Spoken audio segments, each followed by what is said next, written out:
우리가 요한복음을 이제 계속 강의를 하고 있습니다. 그런데 18장 12절에서 19장 16절까지는 예수님의 재판에 대한 이야기입니다. 지난주에는 18장 12절에서 27절까지로 유대인들이 예수님에 대해서 한 재판을 다루었습니다. 그런데 오늘 읽은 28절에서 38절은 빌라도가 예수님에게 한 재판입니다. 그리고 다음 주에 할 19장 1절에서 16절은 빌라도가 예수님에게 이제 선고를 내리는 장면입니다. 아마 이 선고를 내린다 하면은 우리 교인 중에서 아주 익숙한 사람도 있을 줄 압니다. 그런데 오늘 읽은 28절에서 38절은 두 개의 에피소드로 나뉩니다. 28절에서 32절로서는 유대 당국자들이 빌라도에게 예수님에 대해 정죄해 줄 것을 요구합니다. 둘째 에피소드는 33장 38절 전반부인데 빌라도가 예수님께 왕에 대해서 질문을 합니다. 38절 후반부고 40절은 이제 빌라도가 예수를 놓아주려 하기를 원하는 파트입니다. 28절에 유대인들이 가야바게 로마 관정으로 끌고 갑니다. 이 관정은 아마 프레토리움이라 이렇게 되어 있던데 아마 빌라도가 아마 집무하는 데인 것 같습니다. 그런데 보면 새벽은 하고 나와요. 이 새벽은 하면 아주 이른 시간인데 로마로 보면은 밤 시간을 나타내는 마지막 시간입니다. 그래서 오전 3시에서 6시에 해당되는 것이 새벽은이 됩니다.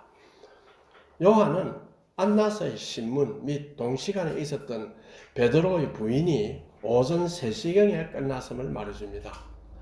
다음 3시간은 가야바와 함께 있다가 오전 6시쯤 빌라도에게 끌려가서 오전 12시경에 거의 정오경에 빌라도에 의해서 사형 선고가 이루어집니다. 19장 14절에 다음 주에 합니다. 그런데 29절에 빌라도가 밖으로 나갔어라고 하는데 빌라도는 여기 요한복음에서는 처음으로 언급됩니다. 이 빌라도가 성경에 언급되는 걸 찾아보면 복음서에 몇 번 나오고 디모데전서 한 군데 나오고 사도행전에 3군데가 나옵니다. 그런데 빌라도에 대한 묘사는 그 역할만 이야기합니다. 총독 빌라도다 뭐 이런 것만 이야기하지 빌라도가 어떤 인물인가에 대해서는 우리가 잘 모릅니다. 그런데 빌라도에 관해서 유대 문헌들이 많이 있습니다. 그것들이 이제 발견이 되었는데 근데 대부분 호의적이지 않습니다. 특히 필론이라는 유대인으로 알렉산드리아에 있었던 철학자가 있습니다.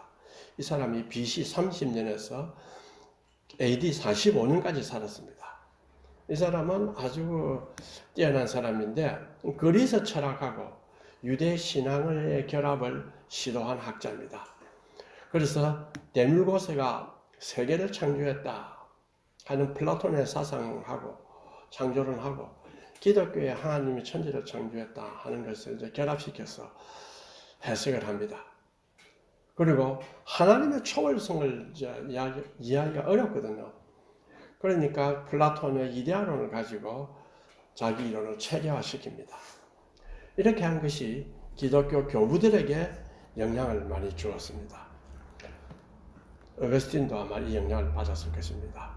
그런데 이 필론은 빌라도를 어떻게 묘사하느냐? 강도요, 살인자요, 잔인한 자라고 묘사합니다. 그리고 또 요세푸스라고 여러분 들어보셨죠? 유대인 역사가로서 로마에서 활동했습니다. 그 역시 빌라도의 과오와 아주 잔악함에 대한 생생하게 기술하고 있습니다. 그런데 요한복음에 왜 유대인들이 예수님을 빌라도에게 데리고 갔느냐? 이런 이제 우리가 의심을 할 수 있는데 요한복음 어떻게 이야기하느냐 하니까 산헤드린이 사형을 집행할 수 없었기 때문에 예수님을 빌라도에게 데리고 갔다. 이렇게 이야기합니다. 그런데 성경에만 보십시오. 간음한 여인은 돌로 쳐 죽여라. 서대반도 돌로 쳐 죽였습니다.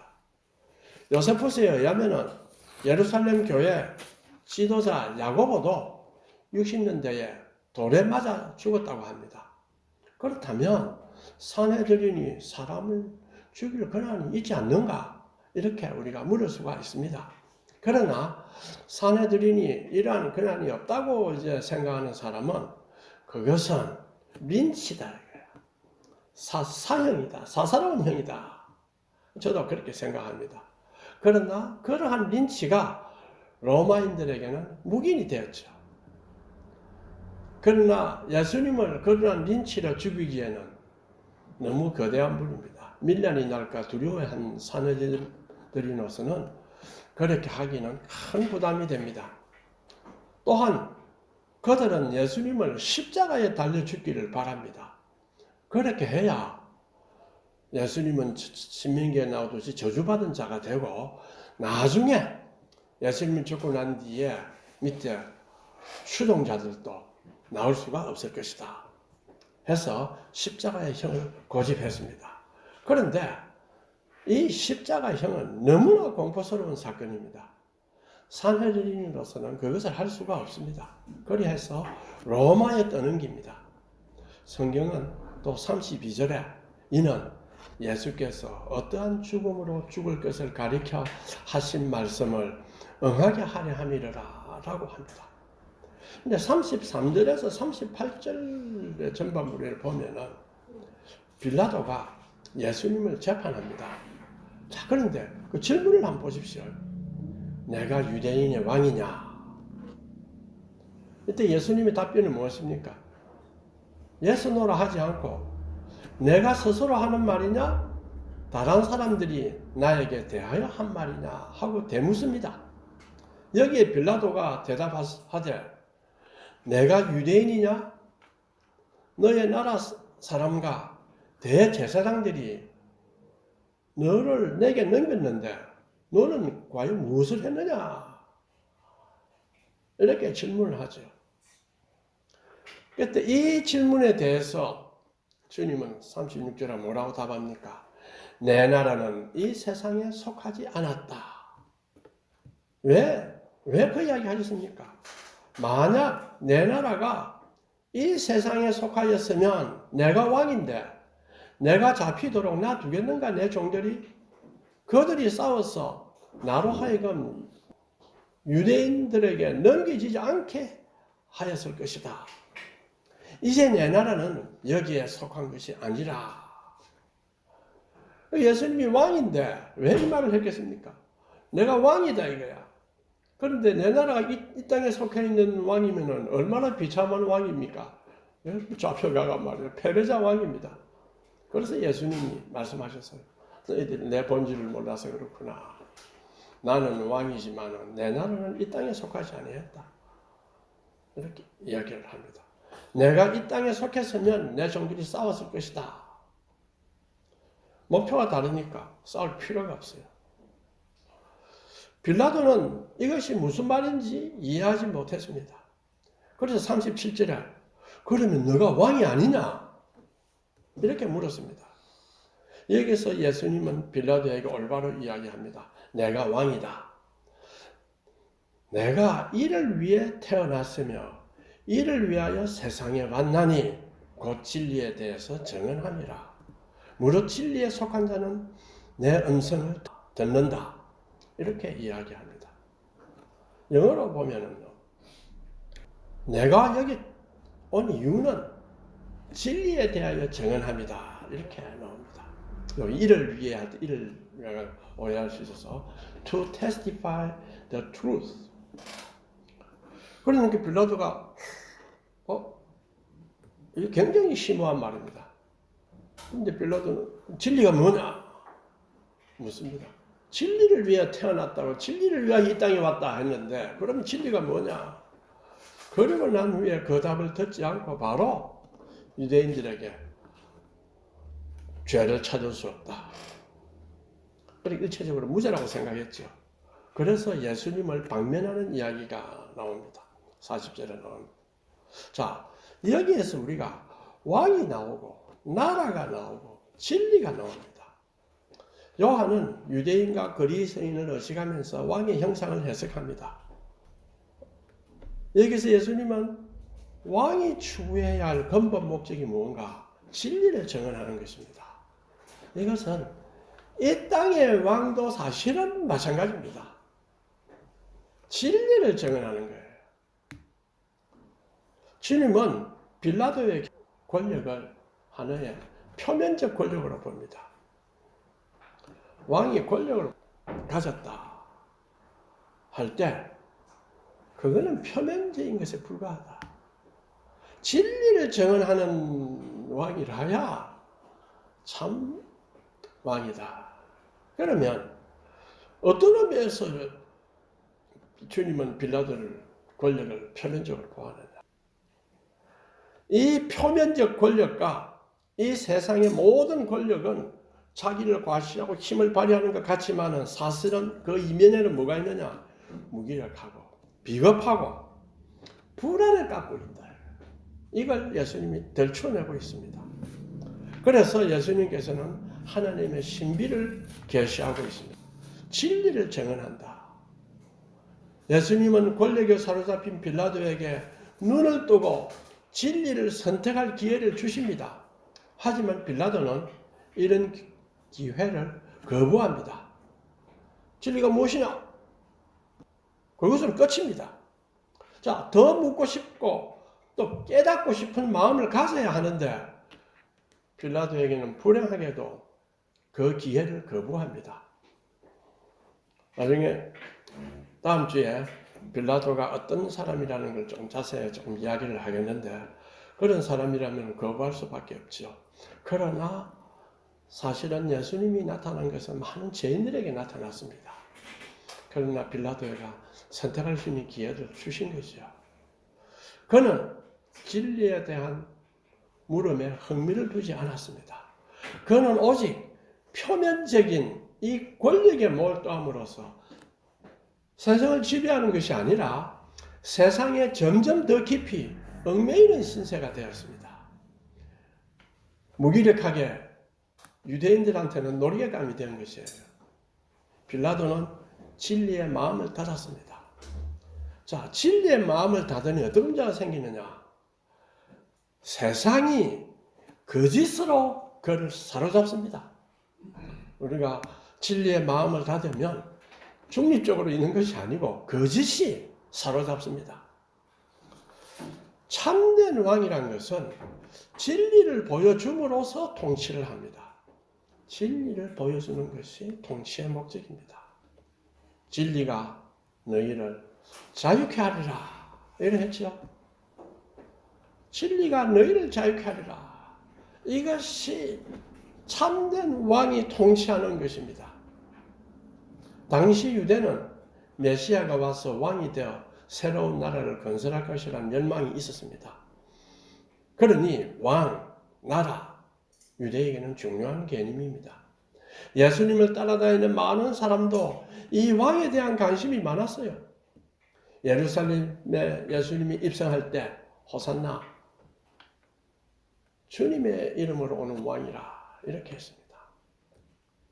세베대의 아들 요한 야고보의 어머니가 와서 예수님께 당신의 나라가 임하시면, 이 당신의 나라가 뭡니까? 당신이 왕이 되는 나라가 임하시면 좌우편에 두 아들을 앉혀달라고 한 것을 보면 잘 알 수 있습니다.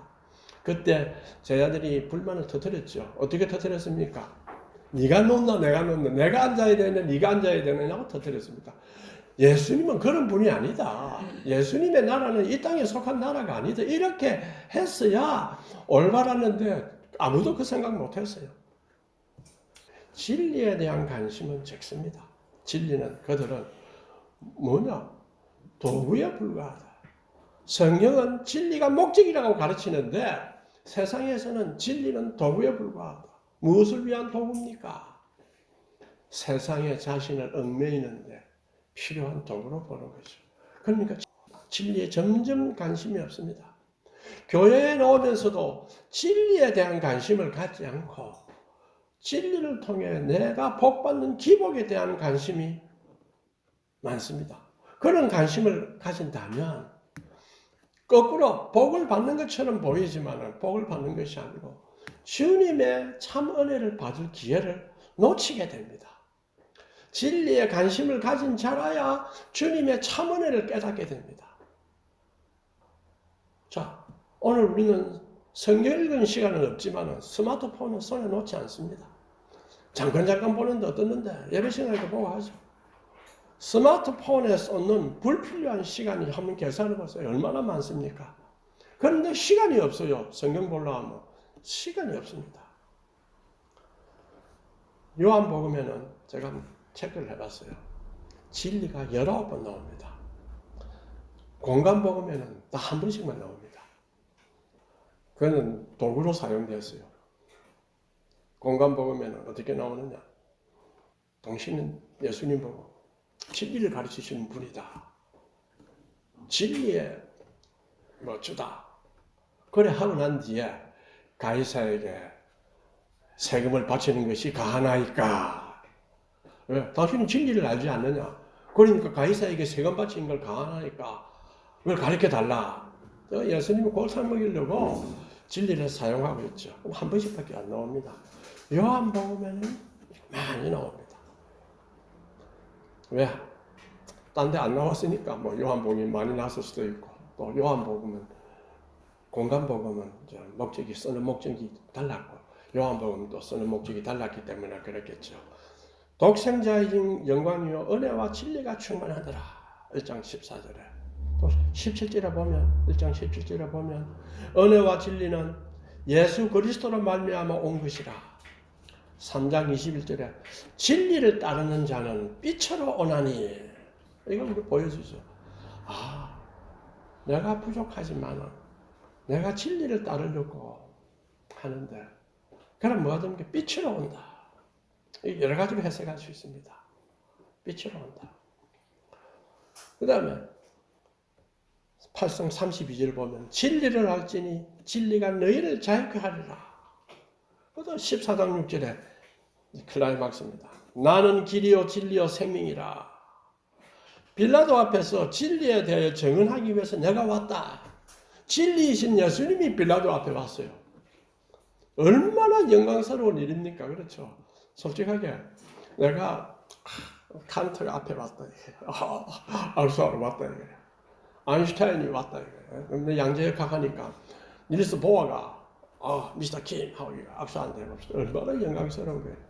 진리 자체이신 예수님이 빌라도 앞에 왔습니다.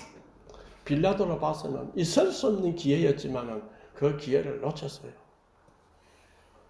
빌라도가 진리가 무엇이냐? 진리이신 예수님을 보고 진리가 무엇이냐? 하고 물었습니다. 그는 기발한 질문을 했습니다. 그러나 답도 기다리지 않고 지나쳐버립니다. 왜? 진리를 알고 싶은 것이 아닙니다. 오늘 우리는 어떻습니까? 오늘 우리도 왜 비슷 안 합니까? 오늘날 진리에 대한 물음은 많은 사람에게는 흥미가 없습니다. 제가 친구들 보면은 그 진리에 대한 그 흥미가 있어서 전화도 하고 이래 하는 사람도 있고 대개는 없습니다. 이상하게 먹고 살만한데도 먹고 사는데 바쁜데 무슨 진리냐? 내가 볼 때는 내보다 몇 배는 먹고 살 것이 다 있다 이거야. 그런데 먹고 사는데 바쁘다. 다 핑계입니다. 다 핑계입니다. 진리를 싫어해요. 왜 싫어할까요? 진리는 자기 속에 있는 어둠을 드러내줍니다. 빌라도는 진리가 필요 없다. 그러니까 거짓과 권력에 몰두합니다. 빌라도와 우리와 다른 것이 뭔가? 빌라도는 권력에 몰두했지만 우리는 일상의 문제에 몰두합니다. 단순히 잘 사는 것, 돈을 많이 버는 것, 남과 대결해서 자기 자존심을 유지하는 일, 경쟁에서 이기는 일 등에 몰두합니다. 진리에 관심을 두지 않습니다. 물론 이 세상에 살면 이러한 것도 중요합니다. 그러나 이 모든 추구는 참된 생명과 참된 자유를 또 왕적인 진리에 대한 추구를 하고 그것을 선택하는 것이 전제가 되어야 됩니다. 그것이 토대가 될 때 다른 모든 하는 것이 가치가 있긴 일로 갑니다. 인간답게, 자, 우리가 옛날에 저 학교 다닐 때 생각해보면 인간답게 사는 것이 무엇인가? 진리가 무엇인가? 이런 걸 고등학교 때 얼마나 많이 생각합니까? 그렇죠. 그러니까 막 책도 많이 읽고 그랬습니다. 지금은 그렇지 않습니다. 1년 되면, 야, 대학 가서 수능 치려면 이런 거 읽어야 돼. 진리를 추구하는 것이 목적이 되어야 되지, 다른 것은 사실은 수단에 불과합니다. 우리가 목적이라고 하고 있는 건 다 수단에 불과합니다. 진리를 알지 못하고 주님이 주신 선택 기회를 놓친 빌라도는 자신은 원하지 않았지만 어떻게 되었습니까? 유대인의 압박에 굴복하여 결국 예수님을 자신의 의사와 달리 유대인의 원대로 처형했습니다. 그러니까 어떻게 됐습니까? 만대의 저주받을 자로 기록되어 있습니다. 그렇죠. 우리 모두 매주 배우지 않습니까? 본디오 빌라도에게 고난을 받으시고, 그렇죠. 매주 빌라도가 누워서 잠시 볼 기회가 있었다면 어떻게 했겠어요? 내가 뭐 하려고 살았나 이거야. 빌라도 로마 사람이고 하니까 다 사람은 다 자기 명예를 갖고 싶어 하죠. 죽을 때 부자로 죽고 싶다. 재산 있어가 뭐합니까? 근데 부자로 죽고 싶다. 다 그런 게 있습니다. 그런데 거꾸로 진리를 알지 못하는 사람에게는, 진리를 추구하지 못하는 빌라도는 거꾸로 모든 사람의 지탄받는 죽음을 하게 된 것입니다. 오늘 우리도 마찬가지 아니겠습니까? 우리 인간도 하나님의 영광을 위한 삶을 놓치면 어떤 일이 생기느냐? 나는 내 자신의 삶을 내가 산다. 왜 내가 하나님의 영광을 위해 살겠느냐? 내 자신의 삶을 산다 하는 것 같지만 한 빌라도처럼 타인의 삶을 살다가 갑니다. 나는 내 삶을 산다. 한번 생각해 보십시오. 과연 자기 삶을 사는가? 하나님의 영광을 위해서 하는 그런 뚜렷한 목표를 갖고 살지 않으면 다 진리와 다른 다 거짓 세계에 얽매여 사니까 남을 위해 살게 됩니다. 남을 위해 사는 거예요. 다른 사람의 삶을 살아주는 거예요. 저는 현대가 어떤 시대인가? 라고 물을 때에 이렇게 대답하고 싶습니다. 모두 타인의 삶을 살고 있으면서 내 자신의 삶을 살고 있다고 속고 있는 시대가 현대가 아니냐. 다 연결돼가지고 진리를 알아야 살 수 있는데 자기를 위해 다 산다고 하죠. 그러나 다 타인을 위해 삽니다. 요즘 사람들은 헛된 자존심에 둘러싸여 무엇이 진리인가, 어떻게 사는 것이 참된 가치 있는 삶인가를 묻지 않습니다. 재물에 몰입하여 헛된 욕망과 과시, 자존심으로 타인과 자신의 영혼은 물론이고 자식의 영혼도 다 죽입니다. 자, 그런 삶을 사는 이 시대에 어떻게 우리 시대가 젊은이에게 희망을 줄 수 있습니까? 희망은 진리가 서 있을 때 희망을 줄 수 있습니다. 진리가 없을 때 희망이라는 것은 다 헛개입니다. 환영입니다. 자, 오늘날 이 땅에 왕은 많습니다. 왕이 많아요. 너무 많습니다. 지금 다 나에게 오라, 다 나에게 오라. 우리 자녀가 세상에 눈 돌릴 때는 뭐를 찾겠습니까? 이 땅의 왕을 찾습니다. 이 땅의 왕을 찾아요. 세상의 가치가 아닌 돈을 사랑하는 것, 욕심이 왕입니다. 또 자신의 습관이 왕입니다. 때때로 습관을 고치라 하면 뭐라 하는 줄 압니까? 그것이 내 정체성이다 이거야. 왜냐하면 그렇게 살아왔기 때문에. 그래서 자신의 가치관이 또 왕이고 힘이 될 만한 것들은 다 왕으로 작용합니다. 성경은 그러한 왕을 뭐라고 합니까? 우상이라고 이렇게만 합니다. 과거나 현재나 왕의 공통된 점은 뭐냐 하면 나에게 경배하라, 충성해라, 그러면 너의 안전을 지켜주고 먹여준다. 왕들이 다 그랬죠. 옛날 전제군주한테 나에게 복종해라. 그럼 너 먹여준다. 먹여줍니까? 그렇지 못합니다. 이스라엘이 가나안 땅에 갔을 때 가나안 문화를 보고 장막 문화에서 지내다가 그 이스라엘 자녀들이 얼마나 황홀했겠습니까? 말씀으로 양육받지 못했을 때에는 그들은 자연히 이방의 우상의 문화를 따라갑니다. 엄난하고 잔인하고 권력이면 최고이고 자연의 생산력을 섬기고 자기 마음대로 하고 싶어. 그런 이방의 문화가 좋게 보입니다. 그러나 그 문화는 결국 타락으로 파탄납니다.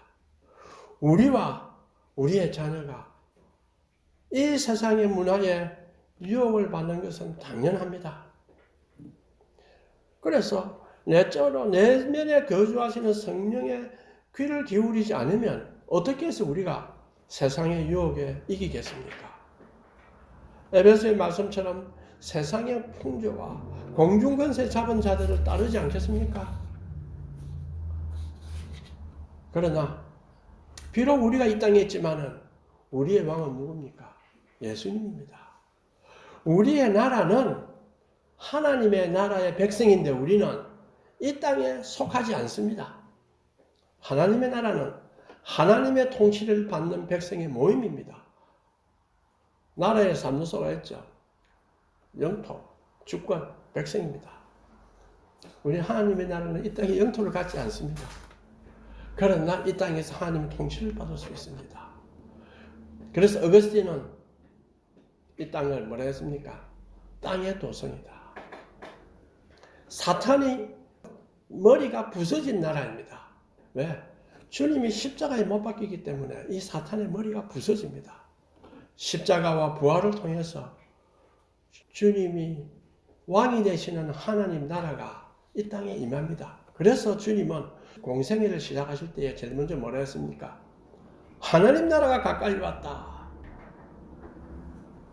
회개하고 복음을 받으라. 이렇게 했습니다. 주님은 아버지께서 통치권을 당신에게 넘겨주신다는 것을 정언합니다. 저는 우리가 부활과 왕권 이야기를 했죠. 부활을 통해서 아버지께서 상속자로 예수님을 삼았다고 했습니다. 자, 우리 같은 죄인이 어떻게 하나님을 통치를 받을 수 있습니까? 그렇죠? 예수님의 십자가가 하나님과 우리를 화해시켰습니다. 우리의 죄책을 다 없애주었습니다. 그래서 우리는 감히 거룩한 아버지의 자녀로서 백성으로서 통치를 받을 수 있습니다. 아버지의 자녀가 되고 백성이 될 수가 있습니다. 그래서 주님은 이것을 위해 왔습니다. 이것이 참 진리다. 이 진리를 정언하러 왔습니다. 진리를 아는 자, 곧 하나님의 통치를 받는 자는 주님의 음성을 듣는 자라는 것이 본문이 의미합니다.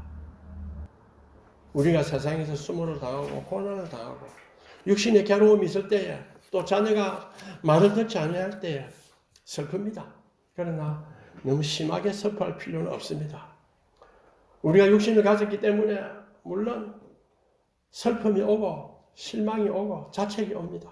그러나 이 땅은 우리가 속한 땅이 아닙니다. 우리는 나그네입니다. 이 땅의 주인에게 괄시와 수모를 안 당할 수가 없습니다. 나그네라는 게 그렇지 않습니까? 그때 우리는 나는 하나님 나라 백성이다. 나의 본향은 여기가 아니다라는 믿음을 굳게 지켜야 합니다. 이때 이 땅에 속하지 않으니 이 땅에 우리의 대적들에 대해서는 낙담할 필요가 없습니다. 하나님이 우리를 이 땅에 살게 하셨기 때문에 이 세상에서 능히 이기고 살 수 있는 힘을 주신다고 했습니다. 성령의 투구를 입고 성령의 검을 가지고 나가라고 이야기합니다. 하나님 나라는 남을 지배하는 나라가 아닙니다. 하나님 나라의 가장 큰 핵심은 섬기는 나라입니다. 십자가가 상징하는 것은 섬김입니다. 주님이 최후 만찬 마치고 제자들의 발을 씻습니다. 섬김의 태도를 보여주었습니다. 그 섬김의 완성이 십자가입니다. 그 섬김의 완성으로 하나님 나라는 사랑의 나라가 된 것입니다. 이 사랑은, 이 섬김은 우리가 강압에 의해서 억지로 하는 것이 아닙니다. 하나님께 받은 은혜에 감격해서, 그 사랑에 감격해서 자발적으로 하는 행위입니다. 이리하여 하나님 나라는 성령의 열매로 조금씩 채워져 갑니다. 자, 그러면 주님이 내 나라는 이 땅에 속하지 않았다 하는 걸 한번 생각해 봅시다. 이 땅의 힘은 뭡니까? 이 땅이 가장 좋아하는 덕목은 뭐냐? 힘입니다. 그 힘을 얻기 위해서 열심히 공부하고, 저도 그랬죠. 열심히 공부하고, 또 그 힘을 얻기 위해서 재물도 쌓고, 그 힘을 얻기 위해서 결혼도 잘하고 싶고, 또 그 힘을 얻기 위해서 자식도 잘 교육하고 합니다. 성경은 이러한 힘 자체를 부정하는 것이 아닙니다. 하나님의 백성도 사업하고 자녀를 위해 일하고 돈도 벌고 다 합니다. 그러나 성경은 그 노력은 자신의 이익과 영달을 위한 것이 아니라 이 모두가 하나님 나라를 위해서, 하나님의 영광을 위해서 하라고 가르칩니다. 자, 그때 내가 이 험한 세상에서 하나님 나라와 하나님의 영광을 위해 살려고 하면 이 손해가 아닌가 이거야. 맨날 비실비실 하는 거 아닌가? 이렇게 우리가 생각할 수 있습니다. 그래서 예수님은 비둘기같이 순결하고 뱀같이 지혜로워라고 말씀하십니다. 우리가 하나님의 영광을 위해 살려고 하면 손해보는 삶이 아닙니다. 오히려 참된 유익이 옵니다. 그러면 그 참된 유익이 뭐겠습니까? 많습니다. 그러나 저는 여기서 세 가지 이야기를 하려고 합니다. 첫째가 뭐냐? 평화가 옵니다. 오늘 우리가 참 하늘에서 평화가 내려온다 했죠. 화평이 옵니다. 왜냐하면 하나님의 영광을 위해 사는다고 할 때는 세상의 왕들이 하찮게 보입니다. 그러니까 그 도전이나 갈등에 막 힘올리지 않습니다. 하찮게 안 보이면 그것도 순종해야 되니까 갈등이 생기고, 또 그걸 얻으려고 노력하니까 싸워야 돼요. 세상의 왕은 우리로 하여금 세상의 힘을 좋아하고 세상의 힘을 따르도록 만듭니다. 그런데 세상 왕을 하찮게 보면 자연히 남을 지배하거나 우위에 서려는 것 자체가 하찮게 보입니다. 그러니 주님을 본받아 생기는 삶을 살려고 합니다. 우리 삶에 지친 사람이 많습니다. 우리 바로 옆에도 있습니다. 이들을 섬기기를 좋아하는데 어떻게 다툼이 많이 있겠습니까? 다툼이 점점 줄어듭니다. 그래서 평화가 옵니다. 그 다음에 둘째로 하나님 나라의 풍성함을 깨닫습니다. 이 하나님 나라의 풍성함을 깨닫게 되면 삶의 수준이 높아지고 삶의 질이 향상됩니다. 제가 이제 얼마 전에 우리 사람 만났는데 우리 교회 주제가가 뭔지 압니까? 물었습니다. 뭡니까? 집에 가서 보세요. 찬송가 63장이다 이거야. 63장. 하나님이 다스렸어서 위엄이 넘쳐나고 창조의 솜씨 때문에 만백성이 경탄한다. 그것을 우리가 깨닫고 싶어 한다 이거야. 그렇게 해서 살아가는 것이다. 그러니까 우리 주제가다. 시편에서는 이 찬양을 이렇게 표현합니다. 시편 19편 1절에서 4절. 하늘이 하나님의 영광을 선포하고 궁창이 그의 손으로 하신 일을 나타내는도다. 날은 날에게 말하고 밤은 밤에게 지식을 전하니 언어도 없고 말씀도 없으며 들리던 소리도 없으나 그의 소리가 온 땅에 통하고 그의 말씀이 세상 끝까지 이른다. 하나님이 해를 위하여 하늘에 장막을 베푸셨다. 이것은 하나님과 동행하는 자에게 보여지는 세계입니다. 아무한테는 안 보입니다. 그 세계 존재하지만 못 보는 사람은 못 봅니다. 하나님과 동행하고 하나님의 영광을 위해 살겠다고 노력하는 사람한테는 이것이 보입니다. 그러니까 우리는 그 풍성함을 누리고 기쁘고 힘차게 살아갈 수 있지 않겠습니까? 마지막으로 하나 있는데 이게 좀 비밀인데 특별히 우리 한길교회 교인들에게만 말씀드리겠습니다. 그게 뭐냐? 늙지 않습니다. 예? 요즘 한국은 급속한 고령화로 인해서 모두 노화에 관심을 많이 두고 유튜브에 건강 관계는 보니까 다 뭐 70만, 뭐 100만 뭐 많습니다. 자, 무엇이 노화입니까? 근심과 걱정, 실망, 선에 대한과 진리에 대한 무관심으로 마음이 가득 차고 삶에 대해서 근태와 지루함을 느껴서 뭔가 새로운 것이 없나? 이렇게 사는 사람이 뭐냐? 그것이 바로 노화입니다. 노화가 이루어지기 때문에 그래 사는 것이에요.